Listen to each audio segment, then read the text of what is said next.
আসসালামু আলাইকুম সবাই ভিডিওটা পুরোপুরি দেখবেন। বোমা বোমা সুন্দর একটি ভিডিও জি মা, প্রদান করছে। তাড়াতাড়ি রেডি হয়ে যাও, তোমার ভাই চলে এসেছে তোমাকে নিয়ে যাওয়ার জন্য। যেটা আপনাদের কাছে ঠিক ভালো আছে, লাগে মা। অবশ্যই লাইক কমেন্ট শেয়ার করে সবাইকে হ্যাঁ। দেখার সুযোগ করে দিবেন। ওসমান, ভিডিও সবাই দেখেন কই তুই মনোযোগ বাবা? দিয়ে। শুন, বোমা 1 সপ্তাহের জন্য তার বাবার বাড়িতে যাচ্ছে, কিছু মিষ্টি দিতে হবে না, আর ওর হাতে কিছু টাকাও দিতে হবে। দে দে টাকা দে। আচ্ছা ঠিক আছে, এই নেন। আচ্ছা ঠিক আছে, আমি বোমার হাতে দিয়ে আসি। বোমা বোমা, আরে বোমা, আরে বোমা, তুমি তো তোমার বাবার বাড়িতে যাচ্ছ, খাবার কি জন্য বানাতে গেলে? মা, কিছু সবজি আর রুটি বানিয়ে ফ্রিজে রেখে দিচ্ছি, তাহলে সকাল সকাল খেতে সুবিধা হবে।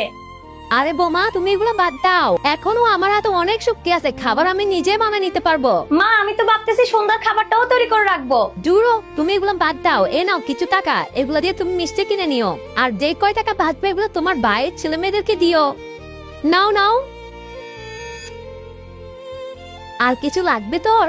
না মা, আর কিছু লাগবে না, এটাতেই হয়ে যাবে। আরে মা, এটা তোর নিজেরই বাড়ি, তোর যদি কিছু লাগে তুই আমাকে বল, আপন মনে করে সব নিয়ে দিব। মা, এখন তো গরম পড়তেছে, 2-3টা সুতির জামা হলে অনেক সুবিধা হইতো। মানহা, জি মা। মা শোন, নিচে তোর পরেন জাতের কাপড় দোকান থেকে 4-5টা সুতির জামা কাপড় নিয়ে আয় তোর ভাবির জন্য।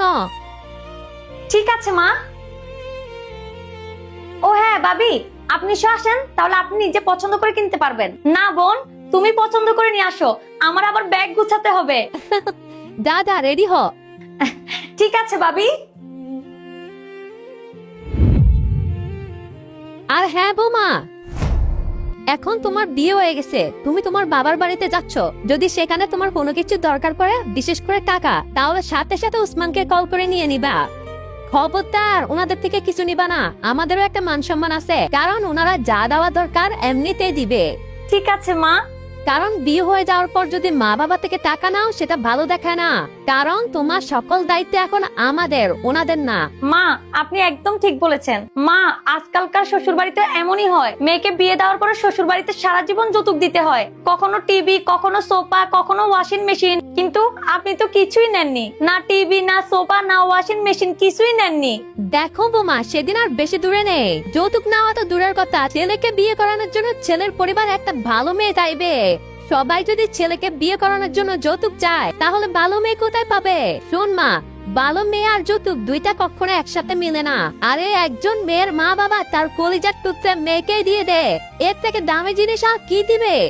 আরে আমার তো মনে হয় এর চেয়ে মূল্যবান আর কিছুই হয় না। কিন্তু মা, সবাই তো আপনার মতো মেয়ে চায় না, সবাই চায় ছেলেকে বিয়ে দেওয়ার পরে যৌতুক আর সামান। মা, কিছু লোক তো এমনও হয়, যৌতুকের চক্করে পড়ে ছেলের বউয়ের গায়ে হাত তুলে তার মা বাবাকে অসম্মান করে কথা বলে। আরে ওইসব লোকদেরকে মানুষ তো দূরের কথা আল্লাহ মাফ করবে না, সামান্য 2 পয়সা কাগজের নোটের জন্য পরে মেয়ের গায়ে হাত তুলে।